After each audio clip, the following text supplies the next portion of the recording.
By now, you've heard about Global Poker, one of the fastest growing online card rooms available in the US and Canada today. So what's stopping you from trying it out? Global Poker is a safe and secure social poker site that uses their own patented sweepstakes model. Signing up is easy. You can use Google, Facebook, or just an email address. You can always play for free on Global Poker, but you can also buy gold coins for additional play, which will earn sweeps coins that can be redeemed for real cash to a bank account, Skrill account, or even as a gift card. Get a free 5,000 gold coins when you sign up right now at globalpoker.com. Poker Stories is an audio series that features casual interviews with some of the game's best players and personalities.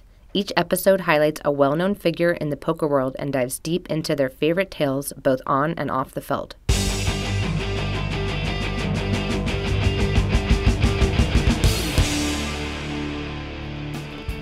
Hello and welcome to Poker Stories, a podcast brought to you by Card Player, the Poker Authority, and hosted by me, Julio Rodriguez. This is episode number 106, and it features John Van Fleet, perhaps better known to his opponents as apestyles.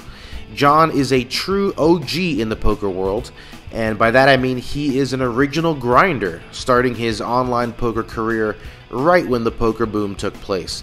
Now, John would play some live events here and there, and he had a bit of success, but it always came back to online, where for several years he was one of the top-ranked tournament players in the world.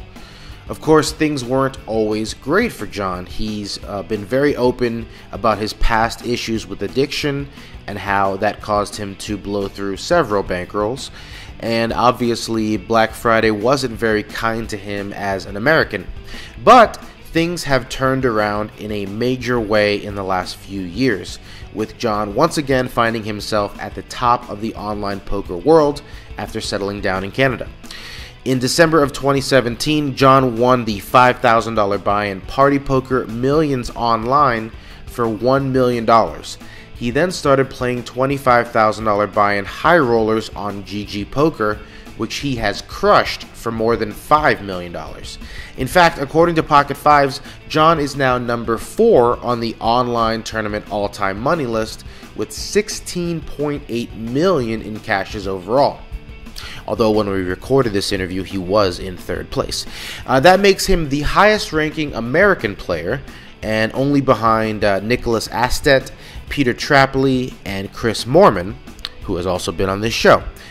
Anyway, that's enough intro. Here's my conversation with John Van Fleet. I am here with Jonathan Van Fleet. How you doing, John? Doing great, thanks. Yeah, how's your sleep schedule these days? Are you working some funky hours, or are you have a normal 9 to 5 these days?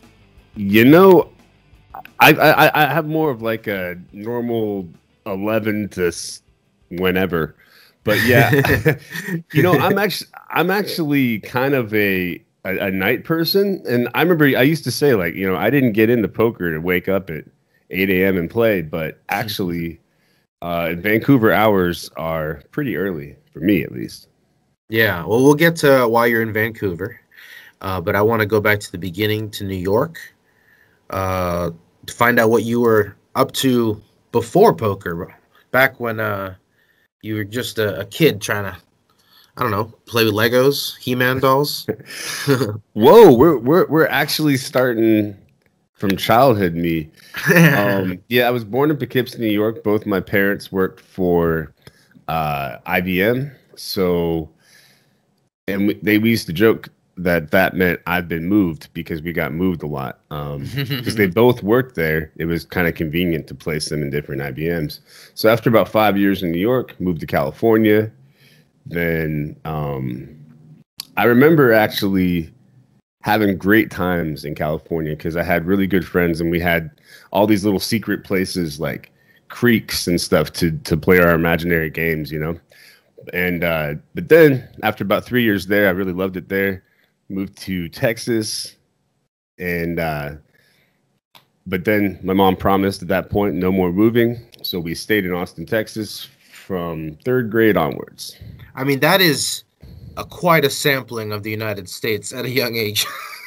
I think it's the three most populated states, right? Right, right. Yeah. I mean, maybe Florida sneaks in. No, Florida's got to be fourth. Um, but yeah, that's. I mean, New York. Then you go to the West Coast, California, then Texas. I mean, Austin probably isn't as much of a culture shock as say like Dallas or Houston would be, but it's certainly different. It was for me as a kid.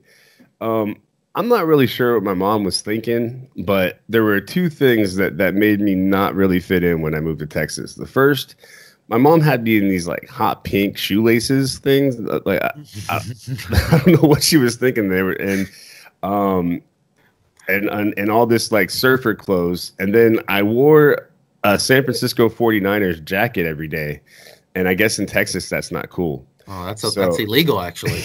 Yeah. So yeah. That was actually like moving to Texas was definitely a culture shock for me. I'd never really heard a Texas accent, country music, or anything like that, and I definitely didn't blend in right away. So, what were your interests back then? As a kid, I don't know. I mean, sports and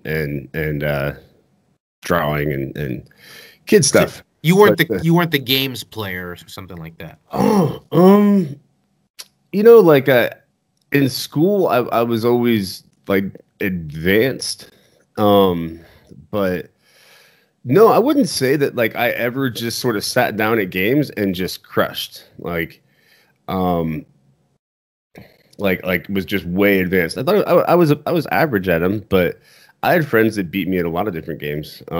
So yeah, I wish I could say that I just like sat down and started crushing, but until I found chess that I became really into and started studying, I wouldn't say that I was particularly known for being good at games.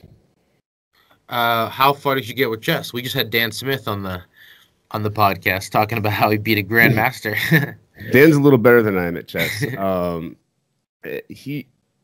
I would say it's really hard to rank where I'm at as far as like chess ratings go, because I really just play speed chess, and I only play for fun, but my ratings stay above 2,000 usually. And I only really studied chess for like 2 years. I do think I'll come back to it once I stop playing poker as much. But for me, if I'm gonna put all that study energy into something, I'm gonna put it into poker for now. So you go to Texas Tech. What was the plan there? Oh man. Actually, I had, before going to Texas Tech, just entered rehab for the first time when I was like 19 or 20. I did not know it started that early. Yeah, it did. And they had a program there, Center for the Study of Addiction, shout out, that is for kids in recovery. So there were like 50, 60 kids in recovery. And wow. It was pretty cool because we all hung out with each other, and that's what got us through college. Is just, I didn't think I could make it through college without drinking. So right, people do the opposite. That's where they're usually introduced to it. So what was the biggest reason why you had already been down that path at such a young age? Was it all those wild chess parties? I was in high school, like, yeah, I was way more concerned about, I don't know, like looking a certain way, having friends, all that stuff, and not super concerned with doing well in school or following the rules or anything like that. I had to learn the hard way in a lot of ways for a lot of things. But yeah, I went to a lot of parties and things like that. I started young because I look old, right? So I was like the 14-year-old that can buy beer. I could grow a full beard when I was like 15. So anyway, you were the hey mister. Yeah, the trick was you go in and you try to make a joke, and if they laugh, they're not going to ID you because it's like kind of incongruent because they've already shown that you started your friendship. They don't want to be a dick. So that was that was my way to get your first bluff. Yeah. Anyway, well, a lot of people don't understand this when I say it, but to me, it makes perfect sense. With a bunch of kids with nothing to do on Fridays and Saturdays, what we did, I'm kind of jumping forward here to answer your question about how I found poker, is we played fun poker on the weekends, right? And people think now they're like a bunch of addicts playing gambling together. Probably not the best idea, but Yeah. you know, it was pretty harmless $5 games, and yeah, I started off. I wasn't good. I wasn't naturally good. I was missing my turn. My bluffs were really obvious. My friends just kind of made fun of me a lot. But then, because I had that background in chess, I just decided I was going to get really good. So yeah, that's how I started. That was even before Moneymaker, right? Yeah. It Because was. I guess most people just assume, given your age, what are you, 38? That's 39. Congrats. That maybe you just seen Rounders or something, and or caught the poker boom after ESPN blew up Chris. But yeah, so you were into it right before that. Yep. It was. Now, I think that they were all influenced by that movie and stuff a bit. Definitely, people talked about it a lot. But no, like that's not what got me into it. Neither that or Moneymaker. So you go to school with the plan to get a degree and not do poker, right? No, poker isn't the thing. But my whole life I've always known that I wasn't going to be satisfied with a 9-to-5 job. So, my first thing that I tried to do, which was a bad idea, was DJing. And I thought that was, like music was what I wanted to do. And then one day I realized I wasn't very good at it. Or that you don't need to go to Texas Tech to do it. Well, in Texas Tech, I had already kind of given up the DJing idea. I was going to be a professor. I think I was going to be a research professor, social psych, most likely. And I was lining up for that. I was already working with professors and doing research there. But yeah, I guess in a way that I actually did end up kind of being a teacher anyway. But that's true. Yeah, I'm like, I used to make this joke where I was like, yeah, I got a psych degree and it pretty much qualifies me to work at Starbucks. But now that I think about it, though, actually, my psych degree has been pretty useful. I mean, it definitely is useful in poker. Just to some, it's not as useful as logic or math or anything like that, but it's there. And also counseling and teaching has really helped as far as being a coach and just being able to relate to people and get on their level. Now, how much poker are you playing while you're in school? I may or may not have been playing on the school Wi-Fi in the back of class sometimes. Yeah. So you're in it deep at that point. You're rounding third on the way to the degree, are you looking at your bankroll and going, well, clearly I'm going to stick with that? Or are there other options on the table for you, near graduation? It really started switching pretty quickly. I do have to say that poker was not great for my grades. I think I actually graduated like really short of what's it, like magna cum laude or something? I don't know how to say it right. But like something impressive, something like that, something in Latin. Magna cum laude. Yeah. And there's also summa cum laude. Laude. I think I actually might have gotten that one. I forgot which one what I got, but the thing is, I would have had I done better my last couple semesters. It definitely my grades dropped off a bit.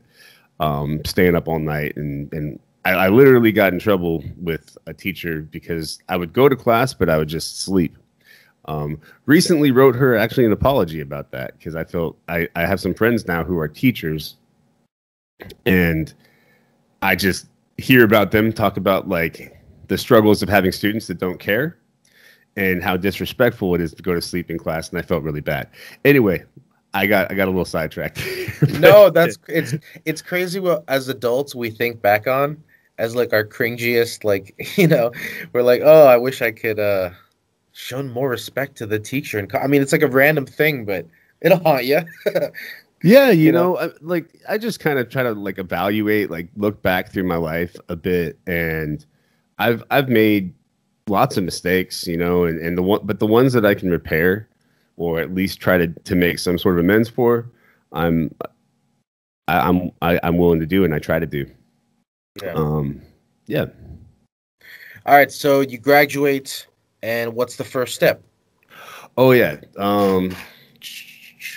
I think like my last semester, I run it up pretty big. Like I went from like a 2K roll to like, I think like 50, 60, maybe as much as 80K, but I think I might have had to split one part of it. But anyway, just going to back up.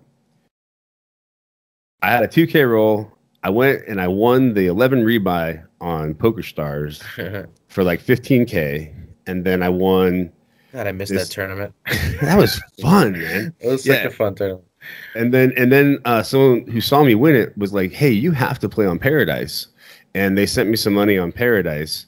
And I played the 30 rebuy, and I won that the first night I played it. And all of a sudden, yeah, all of a sudden I've got a roll. And yeah, I started thinking I could really do this. My friend Chase really helped too, because he was making a living at $50 sit and goes and really showed me how to apply a professional mind state and a system to winning at poker. And I just started doing that. And I wouldn't say that it was easy though. I busted that roll.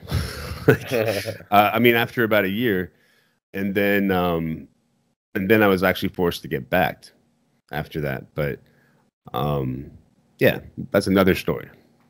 Well, did you find that you had a knack for the grind of online poker, the sitting there for hours at a time, eye strain, asses falling asleep?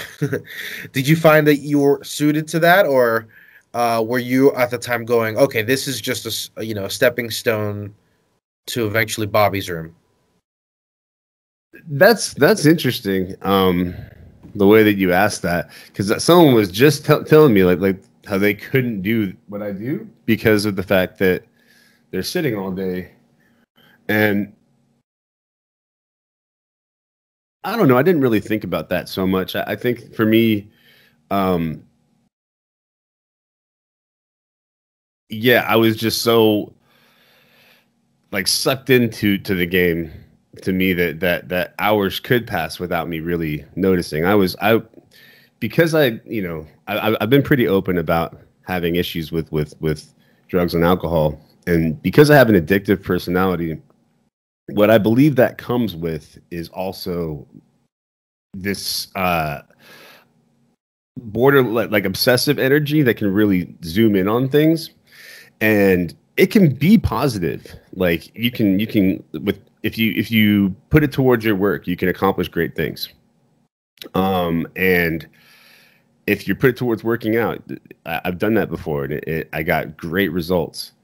However, I don't think it's good for mental health. But for my first probably 5-10 years of poker, I was just super obsessed with poker. Like when I was out with friends, in my head, all I really wanted to do was play poker, and it was just on my mind all the time. Oh, they say everything in moderation. Yeah, I'm just wondering, because there was a lot of, people around that time, college students, some dropping out, some finishing their degrees.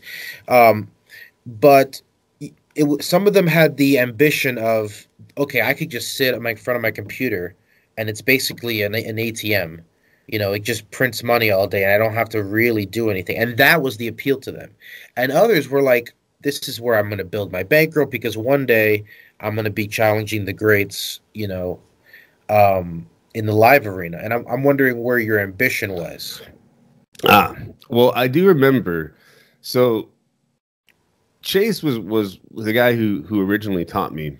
I remember this conversation where I saw all these big names on these different leaderboards and these tournaments, and I remember I said to him, I was like, I'm gonna be there. Like I'm gonna play these tournaments for a living, and I'm gonna do this.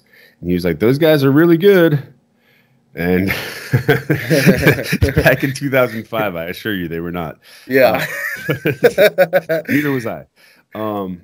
But yeah, it was definitely to become a professional poker player, to be one of the top tournament players. Tournaments always appealed to me a little bit more than cash games, for a couple of reasons. And yeah, I think I did fantasize about being on TV a little bit. And it still is trippy, just like every time I look at the TV and it's a poker game, like knowing most people there, and realizing that I actually hit my goal in a way. But yeah, I think that it was, like you said, generally wanting to be the best from the very beginning.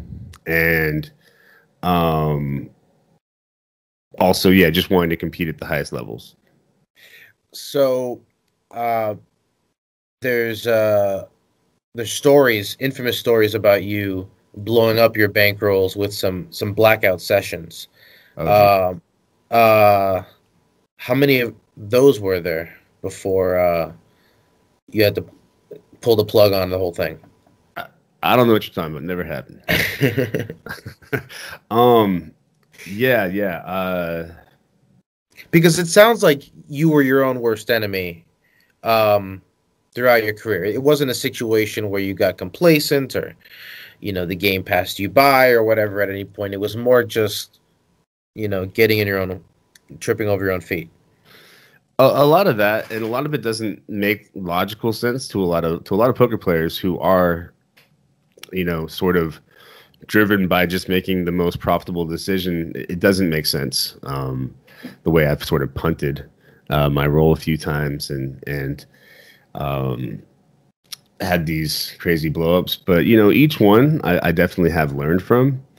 And yeah, I mean, I've done it like 4 times where I've blown between like 50 and 150,000 of my own money in a matter of a couple days. One time I got blackout drunk, and then the next day I checked my account just to see. I was considering playing, and I had $0 in my full tilt account. And I remember I had gone to bed with 80,000, or I thought I had 80,000. Jesus. And then I was like, oh God damn it, I've been hacked. So I check. But then I'm like, okay, look at Poker Tracker, just make sure. And I look, and I went and I played, I believe, Sauce. It was Protect Your Neck. Was the screen name. At 100. Ben Solsky. Yeah. And I believe, yeah, I played I played I called off like $40,000 with bottom pair in one of the pots, and I was just like, God damn it. And went back to bed and like, I quit drinking for a while after that. And I've definitely had a lot of experiences like that. And then this last time that I went to treatment 7 years ago, I was like, man, just never again. Like, I just really don't want to go through this ever again. So haven't touched alcohol or drugs since. That's crazy. You wake up and you have zero memory of it. What do you say to Ben when you see him next? I hadn't seen Ben, but he was actually friends with Chase, oddly enough. I was considering reaching out to him, but I'm like, you know what? He made that money fairly. I don't care. Right. But it would be to explain at least the bad call at the end there, or maybe just leave him wondering, make it a leveling war for the future. I don't know. I actually never talked to him about it. I really didn't. So, the career has got its ups and downs, but you were obviously one of the top online guys around back in the day. When you tried to go I started covering the live circuit probably around the same time as you were making that your rounds as well. Um, what went into deciding, if you're going to tackle a live tournament versus stay home and play online? Well, I've always been. Oh, by the way, you said like I used to be one of the top players. Well, no, okay. We're gonna get to that. We're gonna get to that. But I just mean like online poker 1.0. It's a way different system now. Yeah, for sure. I've always preferred online. I like playing from the comfort of my home, and it's like my traits are the ability to hyper focus and do quick math. So online poker is like especially good for me, and like I would say that my peak performance profile is usually working on my own. So when I'm playing live, I definitely get distracted, make more mistakes. I feel like I've gotten a lot better at my live game, but I've put in probably 97-98% online and like 2% live. Like I played a lot of online, but compared to live. And then I want to tell the story about how before playing the 2005 or 2006 main, my biggest live tournament was like a 20 rebuy. And then I played like the 10K. Yeah, so. That's quite a jump up. Yeah, I actually handled playing so big by bluffing off my stack in the second level. Oh, okay. Yeah. So you played it like the $20 rebuy.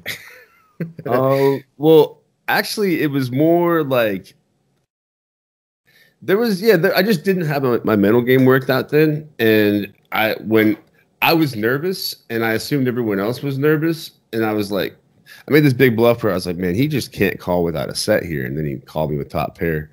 But yeah, I definitely. Some people react to being nervous by being tighter, but for me, I try to prove to myself. I used to try to prove to myself like I'm not nervous, so I'm going to play even more aggressive. But now I just try to play good poker all the time. How much of the appeal of online poker is being able to release some emotion from time to time without feeling bad about it? You can't flip a table, but you can throw your mouse across the room. You know what I mean? Or when you suck out on somebody, you can do a little dance, but you can't quite get away with that in the card room.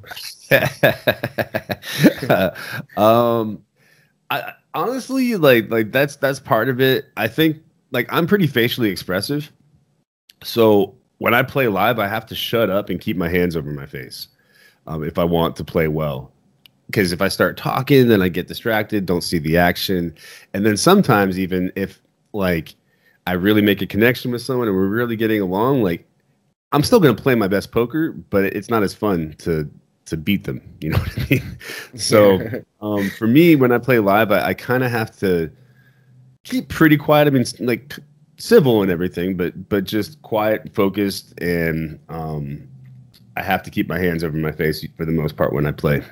And online, you're just imagining everybody's an evil monster who you have to take out of the event. Yeah, they're just screen names. Exactly. Yeah. The anonymity is great for that.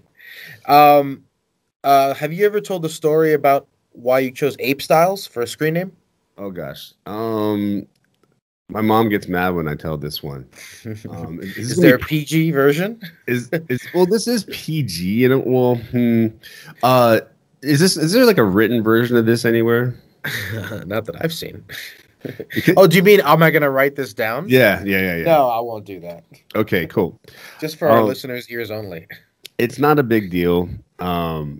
I think we were like 15 or 16, and I was by far like the hairiest one of my friends. Just like I had a hairy back when I was 16. Anyway, according to my friend who was, I believe, on mushrooms, I morphed into an ape.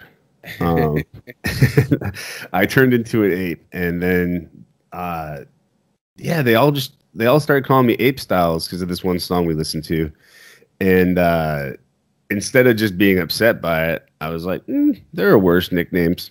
So like, I just rolled with it. And the guy who came up with it is still just thinks it's hilarious that it's like a brand and a trademark, not trademark, but like my brand now, and yeah, you're stuck with it. oh yeah. I truly believe that you can't come up with your own nicknames. I think that it's just against the rules. It's kind of weird, the online nickname culture. There's still several highly ranked online players who are anonymous, which seems kind of crazy these days. But it is funny what people get. Well, there's just a couple names, who prefer to keep quiet, or maybe you have like a first name. Some of the Swedes are some of the top guys. I mean, obviously, you can't get to the top without showing off your name. Speaking of which, you have managed to climb all the way to number 3 all time on Online Poker's all-time money list. Mainly in the last couple years, just crushing these online high roller events. Can you talk about the difference between the first poker boom and this kind of second wave of high stakes online poker that we're seeing, and the differences? Yeah, you keep thinking that everything's drying up and then it all runs and everything looks good. Yeah. There was also this COVID poker boom, which was right. It sucks that it had to be that reason, but it was nice. It was a privilege to be working in an industry that was booming during COVID. Yeah, regarding the high rollers in the I started playing over on GG after I won like $1 million. Well, yeah, let's talk about the party poker thing first, because that kind of gets you back, right? Yeah. Okay, so I had a losing year in 2000. Like after getting out of treatment, I did a lot of winning between 2013 and 2016. Like really, like my account was blessed or something. I just crushed everything. And then after 2016, I had a losing year, even though I was still studying, still working on my mental game and everything. And it was frustrating because I knew I was trying hard. I was like listening to motivational speakers before I played, meditating, all this stuff. And then I just realized that I was just running bad. It was like 2,000 tournaments. And of course there was stuff I could fix, always. But this is the first time that I realized like this losing streak is mostly just from luck. And then 2017, I started off with like winning a high, like, winning on party, like the $1 million for like 200 something, I think. And then I won another, I got like 5th in a 25K for another 200. And then after that, I won $1 million in the party poker. Millions online. Yeah, I think it was called Millions Online. Yeah. And that was pretty big, right? That was definitely career changing. Yeah. So what happens after that tournament? I mean, like, how does it like change your life? Are you just thinking, now I got the bankroll to jump in all the 25Ks I want? That is sort of my perspective when it comes to poker. I was like, ooh, ammo. But right, do you kind of need that mentality with online poker, that it's just a score, it's just a point total? It is how I view it to some extent, and I don't even know how I trained myself to be like that, but I don't do a whole lot of like, I'll briefly get upset or happy over something, but yeah, I really try not to focus on the results, and I just try to focus on the decisions. If the decisions are bad, I get upset. If the decisions were good, I don't really care. But as far as but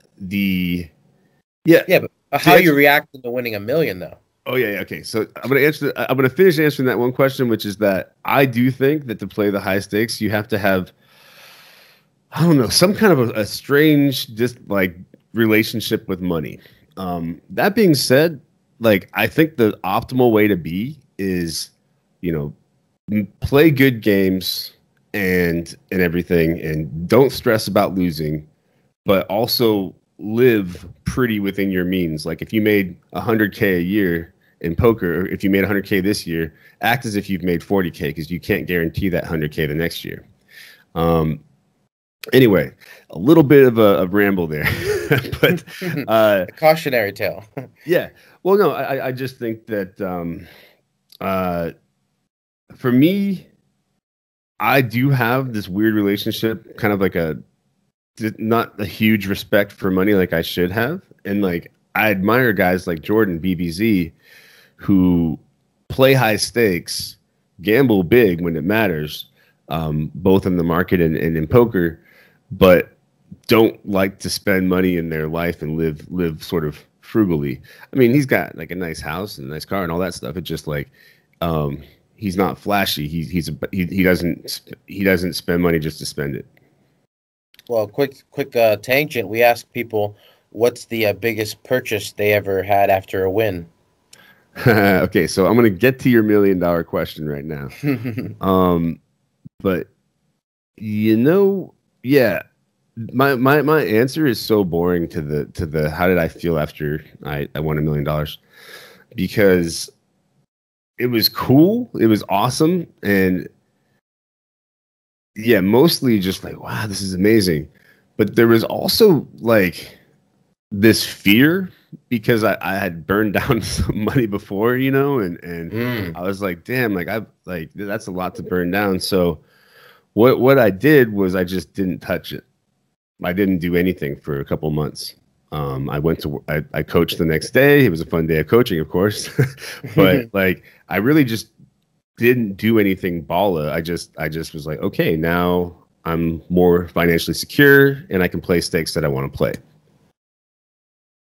That's the smart, responsible decision. Dude, I'll tell you, like when I forgot who said it. It might have even been Moneymaker. When somebody said, oh, and they're like, what are you going to do that you made all this money? And they're like, I'm going to go back to work.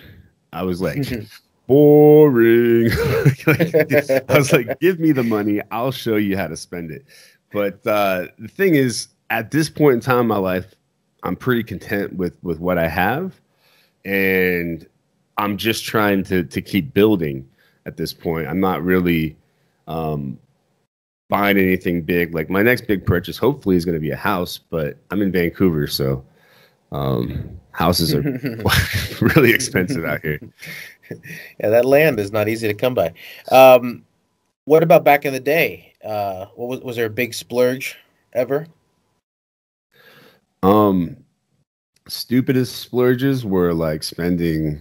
I think we spent like 16,000 on a villa that we stayed in Australia. I think.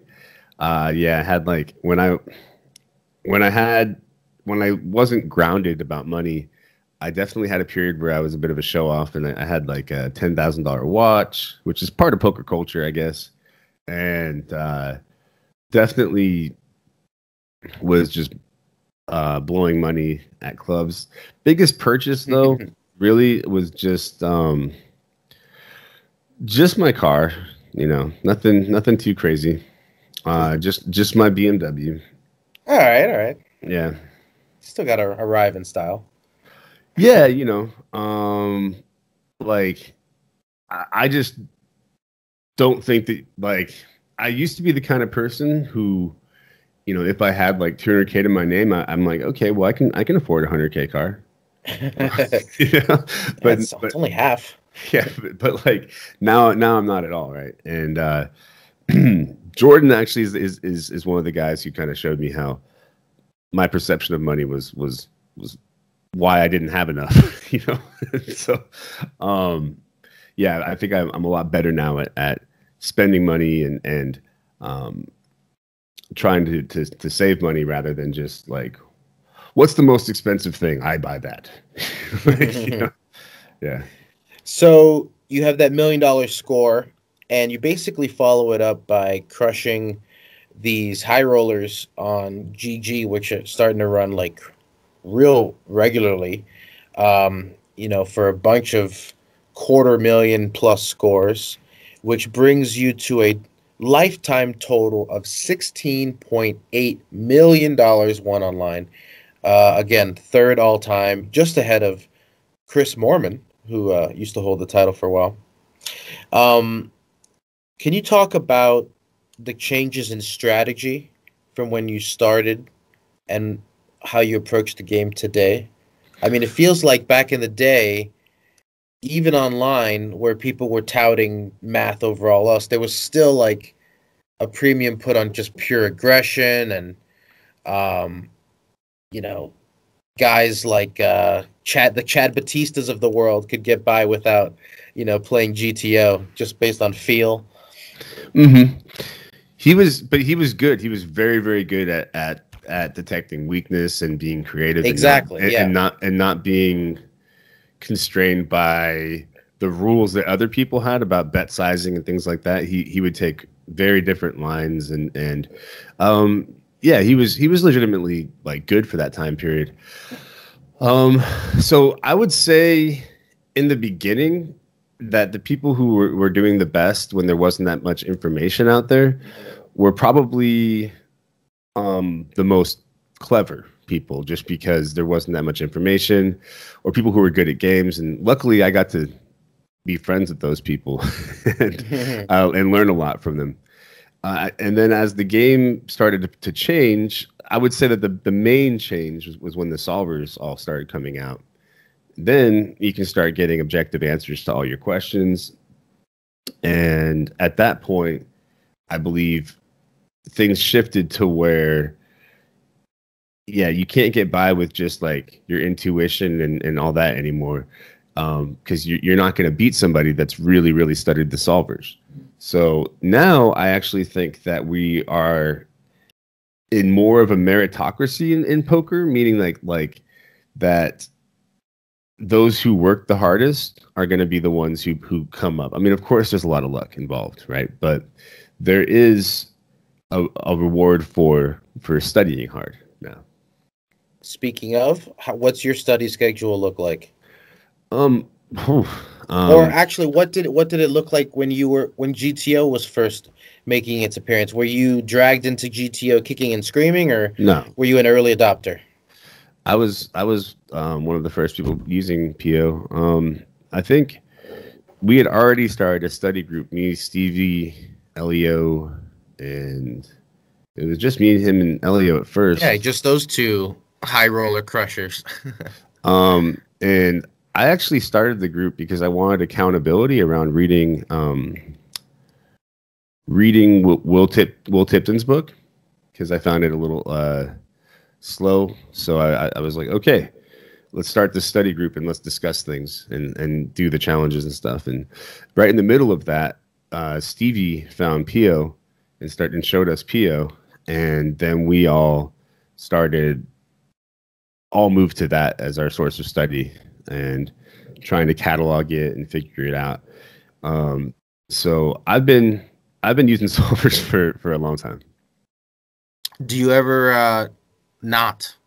Is there ever like a situation where you just rely on personal history or gut feel? When I'm playing, I don't try to play like a solver at all.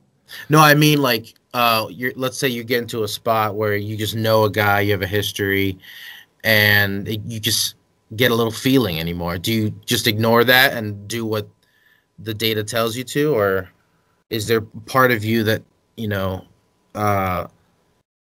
reacts on intuition every once in a while?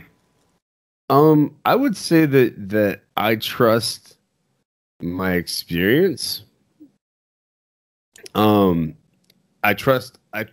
Essentially, like I do think I get intuitions occasionally, and I will alter my play sometimes a little too much based on speed, sizing, what I know of them, how many pots they've won, if it's like if it's a live tournament, our history with each other, all that kind of goes into it. And I would say that I rely quite a bit on that sort of thing when I'm playing. What does a typical online session look like for you as far as schedule, amount of buy-ins, number of tournaments or tables played?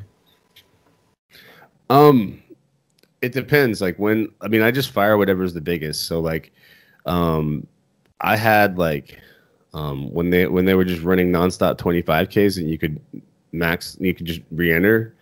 I had a day where I think I lost like 400 in a day. But that was, uh, that was mostly not my money. So, but still, it felt crazy. And but my ABI is just really whatever's biggest. So right now it's not that big, but it's definitely when there's multiple 10Ks, and when I was playing on GG more, yeah, 40, 50, 60K, no problem in a day. But you're unlike well, I guess maybe that's changing now. But you look at the other top guys on the all-time online money list, and they have significantly more cashes than you do. You have a much higher average cash than they do. So you're obviously not playing as much volume. What can you max out? What do you like maxing out, or what's your comfort zone for a number of tables? 6 to 8 max. Like I think 6 is good. When I'm streaming, I think 4 is by far the max. Even though I've done a bit more at times. So yeah, let's talk about the streaming. When did you start doing that, and how are you enjoying it? Yeah, I just started about a month ago, and I would say it's been really interesting. It's been awesome in that like it feels really good to have all those people sweating you, and the interaction is fun, and sometimes actually taking my time to describe what I'm doing helps me play better. The only problem with it is that, yeah, just like there's just so much more to do now. So people are asking me for things, and yeah, I just feel like a lot of eyes on me, and as soon as you have a certain level of success, you're gonna get people trying to take you down, and haters and things like that, and I can be a little sensitive about stuff like that, so it's been you gotta avoid the comments. It's been good, but ungrounding a little bit, and so I've had to work on meditating more, not having so much ego around like, yeah, people can say what they want, and, and all I can, and I don't need to correct anybody, and so yeah, it's been a mixed bag. The way Jordan puts it, I agree, which is that when you win, it's awesome, but when you lose, when you make a mistake in front of people, it's like much worse. Well, for those listeners out there who are going to check out your Twitch channel, go check out John's page, and don't give him any shit if he happens to make a misclick here and there. Just enjoy the free content. Yeah, Apestyles Poker Twitch, APESTYLES. It's honestly, I play really big stakes, and probably I think bigger than anyone on Twitch. And I also, I'd like to explain what I do, and it is fairly likely that you will catch me punting off my chips. But but I've so far I've actually been on sick runs. Like the first time I ever played Twitch, I won the bounty builder for like 33K. Then I went deep in 2 different 5Ks. I final tabled the 5K EPT. Then the next day I got third in a 10K for like 130. So and this is all on stream, so it's been pretty cool. Nice. Go check that out. What about those who would like to get one-on-one coaching from you? Yeah, I mean we have a lot of demand right now, so I'm a couple weeks backed up on one-on-one coaching, but I would recommend getting my Apestyles bundle at bbzpoker.com, or even checking out BBZ's bundle. Wait, that sounds wrong. Yeah, basically we'll all check each other's bundles out. Yes, my bundle is actually the biggest bundle. It's 11 hours. It's definitely the hairiest. Oh, wow.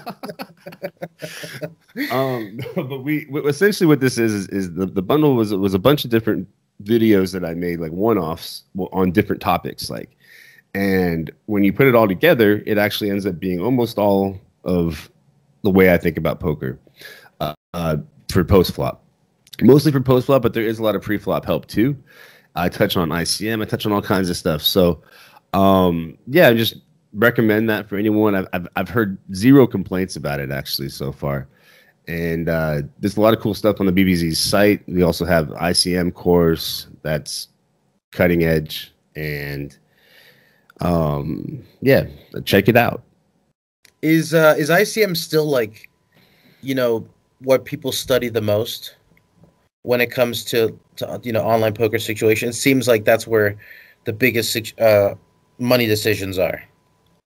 Yeah, I mean that's where I'm putting my focus into, but there's a problem with ICM in that it doesn't take account skill edge, future EV, position, stack depth, collision likelihood, or anything like that into account with ICM. It's just purely about placement probabilities.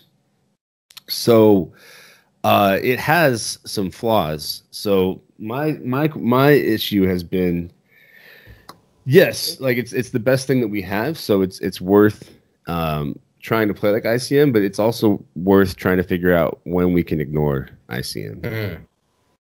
Interesting. Oh, we got some rapid fire questions to wrap it up if you're ready. Oh shit. You don't have to answer quickly. Biggest pot you've ever won or lost? Your choice. I think I'm already on that one. We got is it, yeah, just biggest pot was, I guess, that minus 40,000 pot. that river call that went wrong. Yeah. What about the best swap or piece you've ever had of anybody? Best swap or piece I've ever had at anybody. Yeah, it was of this dude, Mark. I call Bleed Blue 33. I saw him in a satellite to try to play this 500. And I was like, hey, I'll just take half. You don't need to, worry about that. And he took it and won it for like 250. So got that. Yeah. You're just scouting like talent in the Saddies. he lived in Lubbock, like where he was a friend of mine. So okay. Yeah. I just think it's funny. You're like trying to fill up your stable of horses. No. Scouting the satellites. But yeah, it was cool.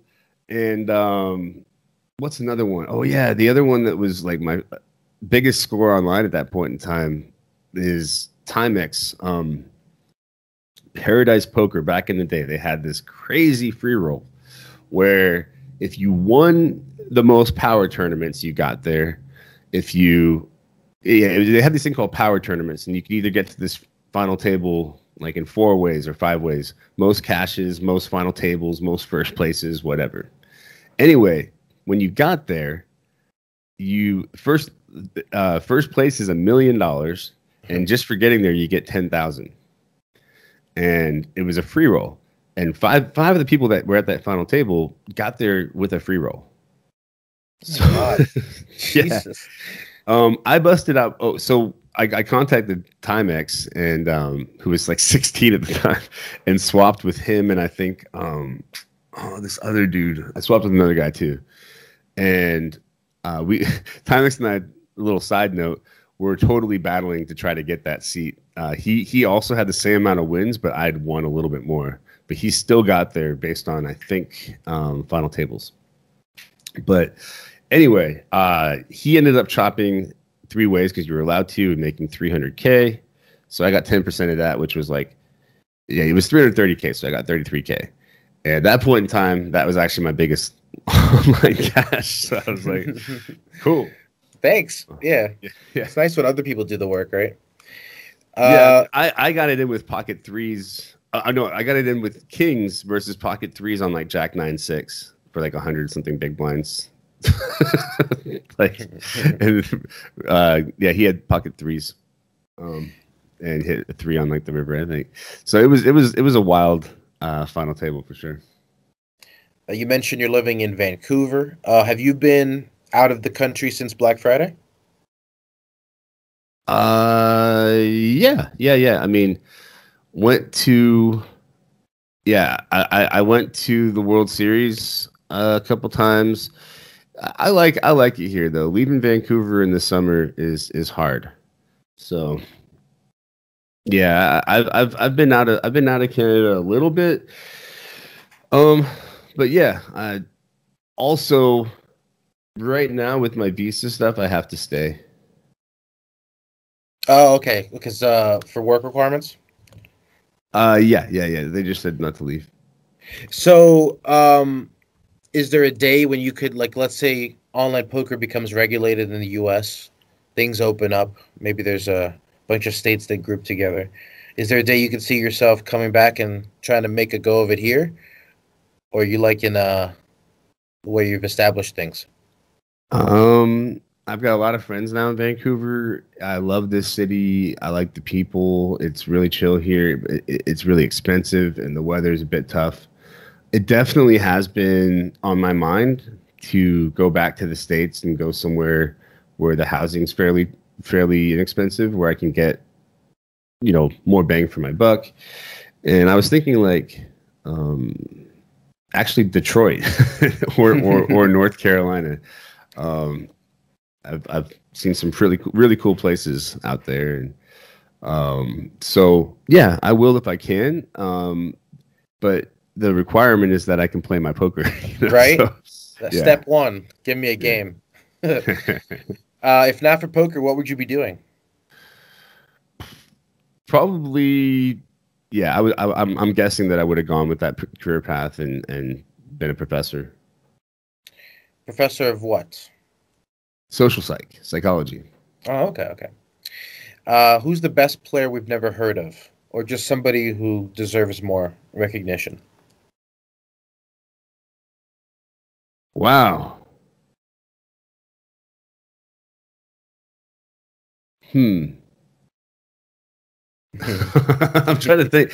I actually, I mean, there's a lot of players who are really good and really good at thinking about the game. Like, recently, the first person that comes to mind is Yargo, this guy who I've been working with, just because, yeah, he just is nonstop doing work and thinks about the game really well.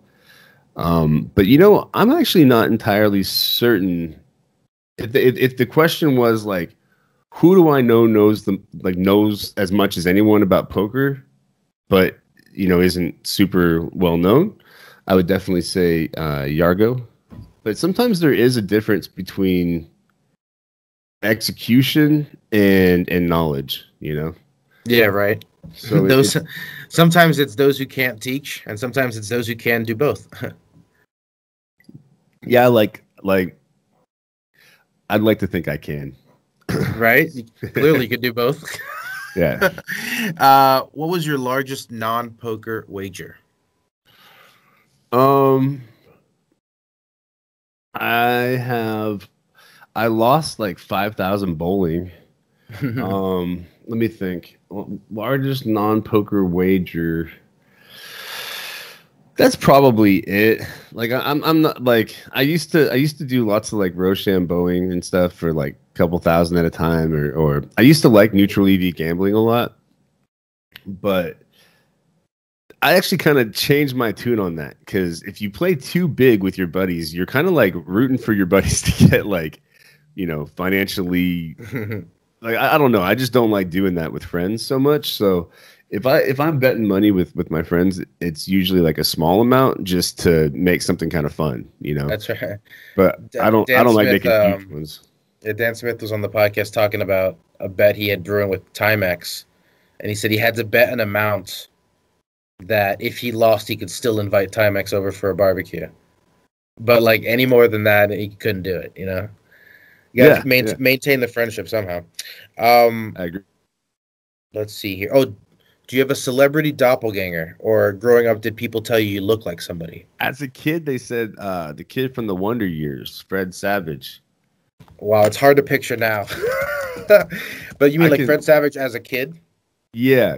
I looked like a kid. I looked like, we looked like the same as kids, basically. Now, who's the dude? Crazy sideburns, Sabretooth. Sabretooth. X-Men. Some people say I look like that dude a little bit. I wish. But nah, I don't think Yeah, who plays that guy? That's Liv Schreiber. Yeah. Oh, people say Dan Bilzerian a lot, which I don't know how I feel about, but yeah. Um, but yeah, I mean, people say that, but like, actually, you know what? I think I don't mind that so much, man. He's an attractive dude, whatever. Take the muscles. Yeah. Actually, that like last interview that I did on video, I was like, so you got like a CGI team, you know, can work my guns a little bit, make me look like We'll get the Photoshop squad on it. yeah, nice. Give me a 6-pack. So, are you superstitious at all? Yes.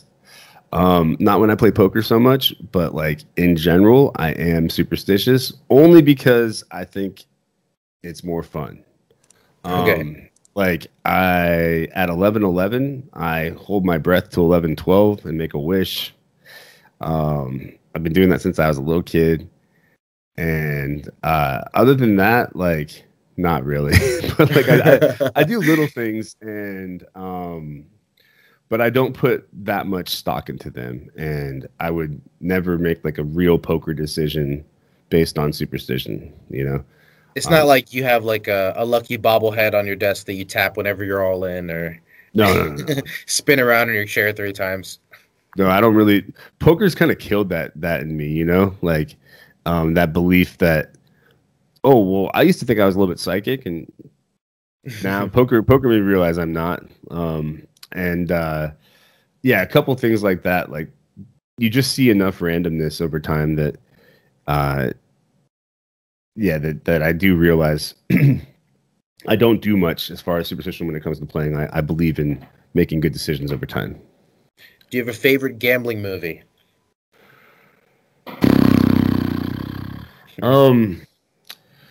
You know, I am actually not that turned on by gambling in general. It's I like competitive games, I like strategy games. Um so like just because it's got gambling in the title, I'm gonna say the movie Casino, man, just because it's not a gambling movie.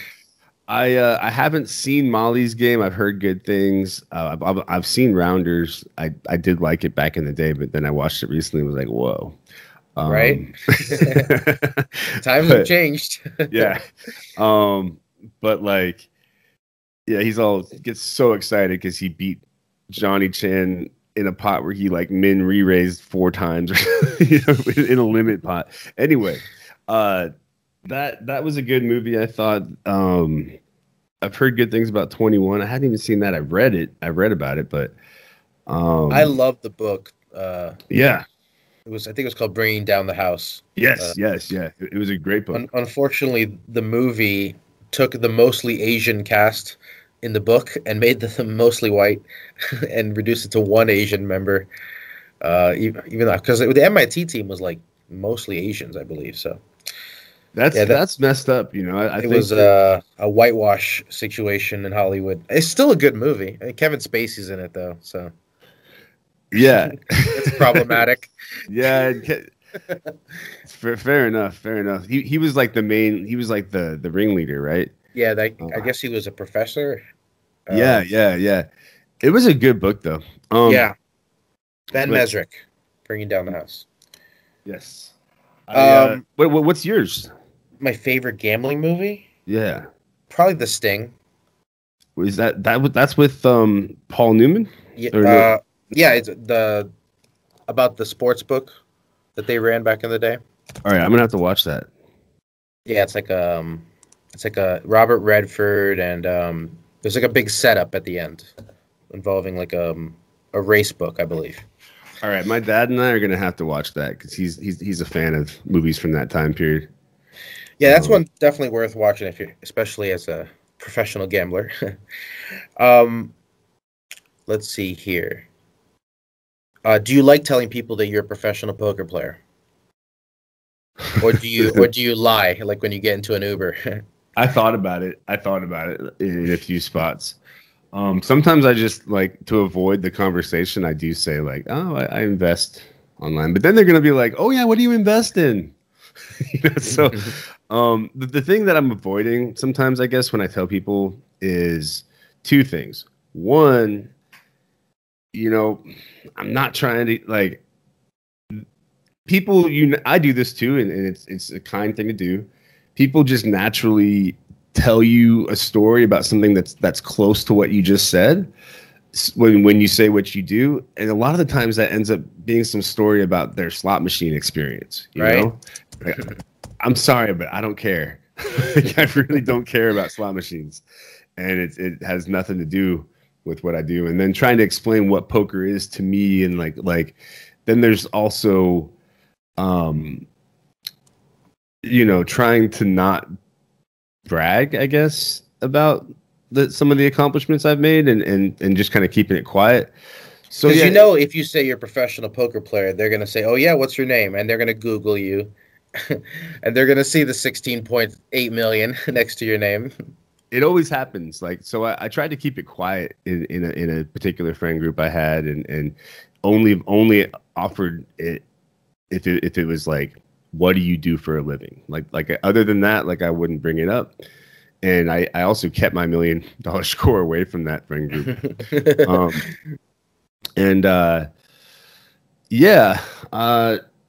It still gets out in some way, right? Because I'm not gonna lie, but for the most part, with certain people, I especially like people who are in recovery, it's not a good idea for me to promote what I do, in my opinion, because there are a lot of pitfalls gambling for a living for people who are in addiction, and I'm kind of an anomaly that I made it out. Like, the people at the top levels are not addicts for the most part, right? So in general, I have a pretty big boundary with people who are in recovery. Like, I'm not gonna teach you anything. We're not gonna talk about it.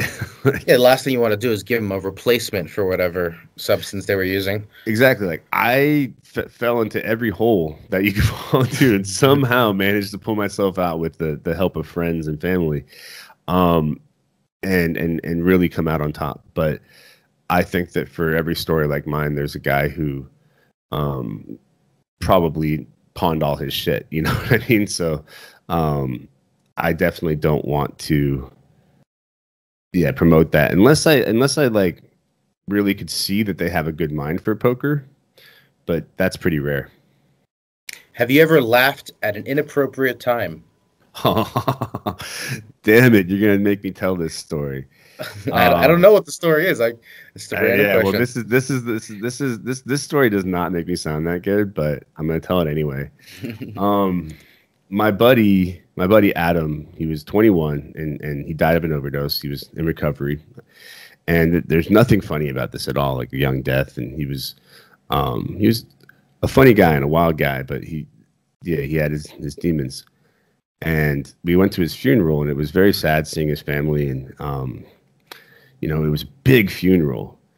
And I just immediately, it was the first funeral I've been to in a long time, and I immediately noticed that it was like inappropriate to smile, and I thought that was really strange. And then we sat down, and the session started going, and then in the middle, this guitar player got on stage and just started butchering Stairway to Heaven, like really, really bad.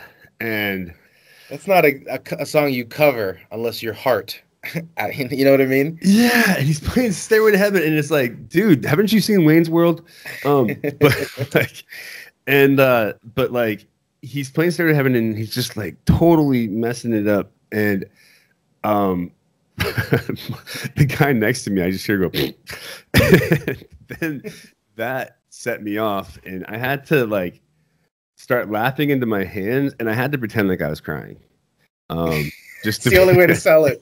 Yeah, that was, and like honestly, there was nothing funny about that, and I do think but that is probably the most inappropriate time to laugh is at a funeral. But guy next to you is just like making excuses for you, like he just loves Led Zeppelin. But, yeah, it was awkward. But I have a theory about laughter that people think that it's like that you laugh at things because they're funny, and why are you laughing? That's not funny. And it's like, I actually think laughter is kind of like a release of energy. Just it's kind of similar to crying in a way, and that a lot of the stuff we laugh at like isn't actually funny, like or shouldn't be. Like People Right. falling is super funny. Like, why? But it is. Or especially if they fall really awkwardly. But like, and I feel like it's like ingrained into us. But yeah, the point I'm trying to make is that like sometimes if someone's laughing at a bad moment, I don't necessarily think that they're mocking or being disrespectful. They're just nervous or whatever. Right? Of course, yeah. That was you guys needed that moment of a bad song being played. Yeah, actually, it did help. Let's see here. Do you have a big, bold prediction for poker's future?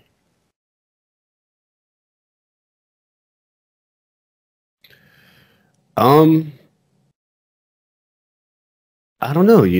I now have a good amount of faith in the game because the game has held up. Everyone's been a naysayer for such a long time, but we're still going. I think it's gonna keep going strong. I really hope we get the Asian markets involved more, and legislation in the States may change things. So I think online poker is kind of looking up. We also had this mini boom recently. So my statement about online poker is that it's pretty healthy right now. I don't love how all the sites run things exactly, but the player pool is still quite good, and there's lots of cool tournaments to play. So we're still going. Let's see here. What's the most entertaining thing you've watched, read, or listened to this year?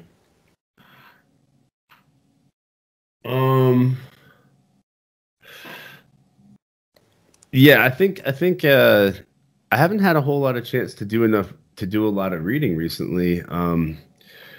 I enjoyed this show, The Boys. Queen's Gambit. I really enjoyed. Yeah, those are the main two shows that I've been digging recently. Is The Boys the superhero show? Yeah, but it's like anti-heroes, and it's not really, they're not really anti-heroes even. They're just like, it just kind of shows how the power sort of corrupted a lot of the superheroes. And it's a bit gory, but it's just like exciting. It's really every episode there's something that makes you go like, oh shit. So it's fun to watch. So when you said exciting, that's what popped to mind for sure. All right, we end the podcast the same way every time, with a question from the random question generator. Uh-oh. Here we go. How many people's birthdays do you know off the top of your head? 7. Is that just a guess? Or Well, I know for sure I can get 7. Yeah. What about like famous people? 0. Yeah, right? I can't think of anybody's birthday I know. No, even my wife's birthday I get confused with her anniversary. You know what I mean? I'm not great. Like I'm pretty good at remembering numbers and stuff. Not good with names. I wish I was better at remembering people's birthdays. I don't even know like who a lot of actors are and stuff. Like people are like, "Don't you know about blah blah blah?" And I'm like, no. So, I've been in front of my computer playing online poker for the last 15 years. Yes, actually. Yes. I don't have time for that. I got time for The Boys and Queen's Gambit, and that's it. Anyway, John, thank you so much for taking the time and sharing the stories. Thank you. That's it. That is the show. Thank you once again to John for taking the time and for telling the stories. You can find John on social media at apestyles, where you can also contact him about coaching. And don't forget to check out his Twitch channel at apestyles where he streams high-stakes online tournaments. You can follow us at Cardplayer Media or at poker_stories. And don't forget to subscribe if you haven't already done so. Give us 5 stars and a nice review, and tell us about it with an email to pokerstories@cardplayer.com, and we'll give you a free digital subscription to Card Player Magazine. Thanks for listening.